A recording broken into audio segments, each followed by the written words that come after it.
La Ventana, con Carlas Francino. En La Ventana acontece, que no es poco, un relato personal de la historia, con Nieves con Costrina, Cadena SER. Hola Nieves, buenas tardes. Buenas tardes. A ver, aviso para navegantes, bueno, aviso para oyentes. Si son ustedes oyentes habituales de la Cadena SER, ya sabrán que esa temporada les estamos dando un poquito la brasa con el eslogan del poder de la voz. Que está muy bien, a mí me parece muy certero porque la voz es casi o sin casi la única arma que tiene la radio. Pero claro, con la voz se pueden hacer muchas cosas. Por ejemplo, sugestionar. Por ejemplo, enredar. Y a gran escala. Que es lo que hizo un tal Orson Welles hace 81 años. Exactamente.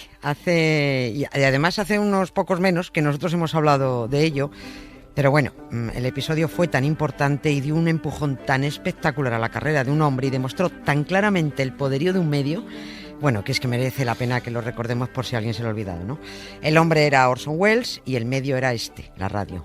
A partir de aquel día, a partir del 30 de octubre de 1938, a la radio se la empezó a llamar de usted, porque un joven lumbrera calculó muy bien cómo hacer las cosas para provocar lo que provocó. Porque no fue sin querer, como pretendió hacer creer en un primer momento. Ahí poniendo cara de bueno, diciendo, ay, lo siento, que me he equivocado y no volverá a ocurrir, ¿no? Orson Welles quería liarla y la lió bien, emitiendo aquella dramatización del libro de Herbert George Wells titulado La Guerra de los Mundos. I double dare you to sit over here.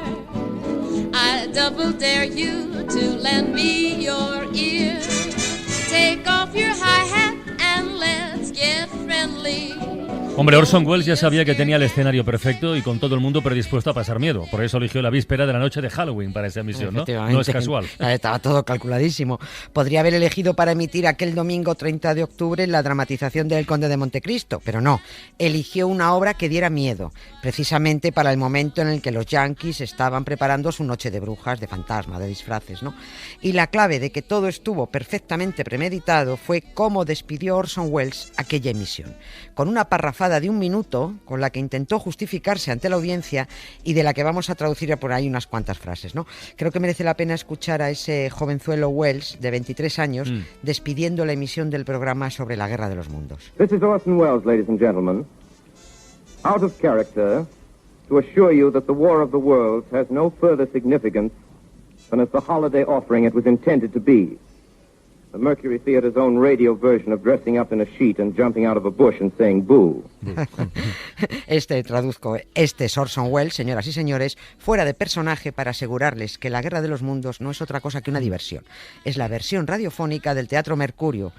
La forma de cubrirse con una sábana y aparecer detrás de un arbusto gritando boo. Y termina diciendo: So goodbye everybody, and remember please for the next day or so the terrible lesson you learned tonight.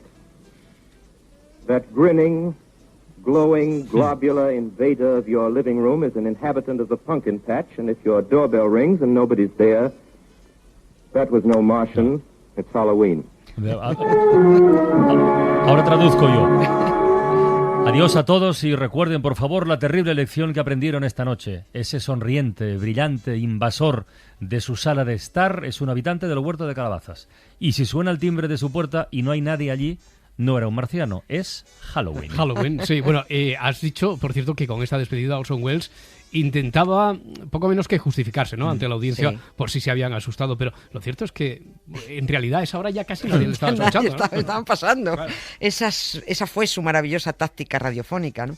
Por un lado meter miedo, pero por otro tener la excusa de decir, yo lo expliqué, yo dije que era ficción. El que conociera la emisión, el que fuera oyente habitual y sobre todo el que hubiera leído ese día en el periódico la programación de la CBS, no necesitaba esa explicación porque ya sabía que el programa de esa noche era uno más de los que habitualmente emitía la compañía del Teatro Mercurio los domingos desde hacía muchos meses. Había representado a Julio César, Oliver Twist, Historia de dos ciudades, en fin. Pero los que cayeron en la trampa de Orson Welles ya estaban corriendo despavoridos o llamando por teléfono a la policía o a su prima de Ohio para contarle lo que estaba pasando en la costa este de Estados Unidos.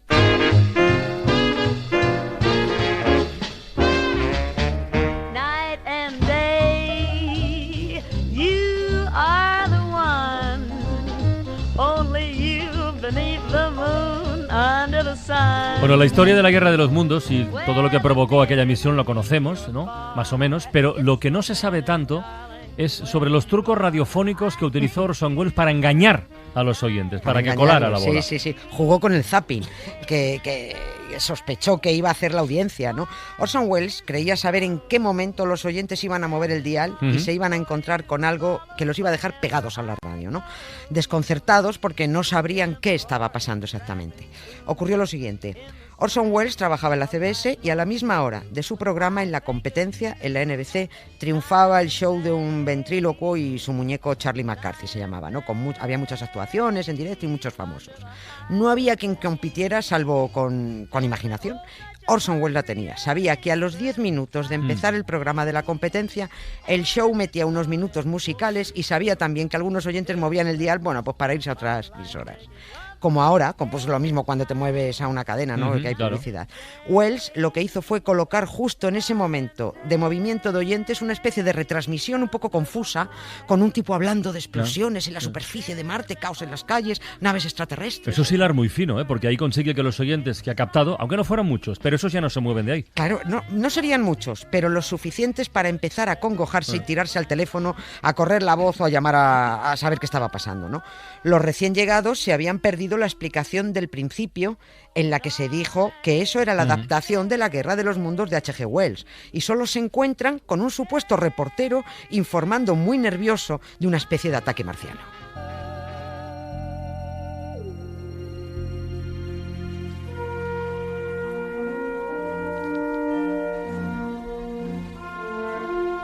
Es un episodio genial, ¿eh? La Guerra de los Mundos de Orson Welles, que además es muy conocido.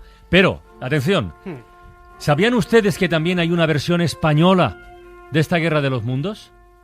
Porque a nuestro país no llegaron los supuestos extraterrestres. Nosotros lo que hicimos es parar los trenes y además lo hicieron aquí en la SER.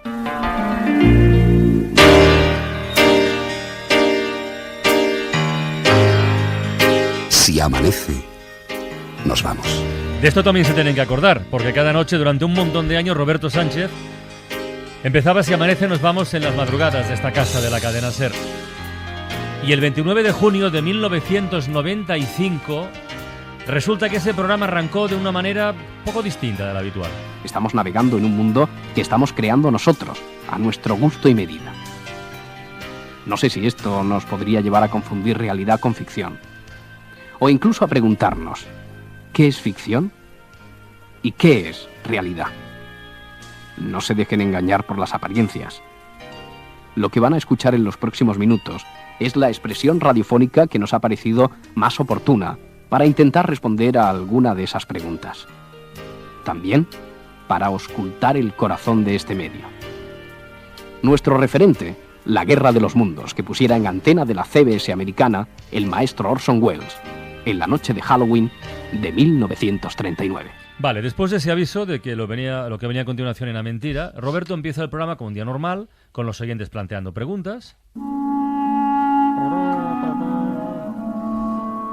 David, desde Castellón, buenas noches. Buenas noches. Hola. Buenas noches. Yo quería ver si los oyentes me podían sacar de pero esta poco a duda poco que- Roberto informa de que todos los trenes están quedando separados en mitad de la vía sin ninguna explicación. Llegan a hablar con un falso portavoz de Renfe que explica que ningún tren está circulando e incluso existe una falsa conexión con una compañera desplazada a una estación de tren. Parece que hasta el momento no tenemos ningún dato complementario al respecto, pero nuestra compañera Lucía Carrasco ha llegado a la estación de Manzanares y allí se ha topado con un panorama que muy bien podría describir la situación que les estamos trasladando a través de la radio. Lucía Carrasco, estación de Manzanares, buenas noches. Buenas noches. Pues así es, aquí en Manzanares lo común es ver a muchos A ver, pasajeros Roberto, en el andén, en ¿cómo la se os cafetería. ocurre hacer esta versión española? Era la primera temporada de Si amanece nos Guerra de vamos. los Mundos. Queríamos que fuera una despedida de la temporada y estuvimos a punto de que fuera la despedida del programa. Pero tuvo, o sea, hubo gente Tuvo que... mucha repercusión, bueno, tanto que hablamos de esa supuesta avería de Renfe y Renfe envió a personal técnico a reparar la avería de una supuesta catenaria matriz que todo estaba guionizado, es decir, lo que hemos escuchado el primer oyente Sí. ya era un actor. Ah, vale. El supuesto portavoz de Renfe todo estaba guionizado, era un teatro. Seguimos exactamente y además minuto por minuto la misma estructura que había utilizado Orson Welles. Era una forma de hacer homenaje a nosotros. Lo que pasa que no era una noche de Halloween. Lo que temíamos era la implantación de la tecnología. Estamos hablando de 1995, que dependiéramos de la tecnología. ¿Y qué pasaba si el ordenador central se paraba? Pues que se pararía los medios de transporte, como estaba ocurriendo en ese momento. ¿Alguien se lo tragó? La cadena de la competencia lo dio como noticia en un boletín informativo 4 y más de un periódico paró rotativas en ese momento. Bueno, pero tú sigues aquí, ¿eh? De momento sí. Y mañana también seguirás, Eso ¿no? espero. Nieves con Costrina, hasta mañana. Chao. La Ventana con Carlas Francino.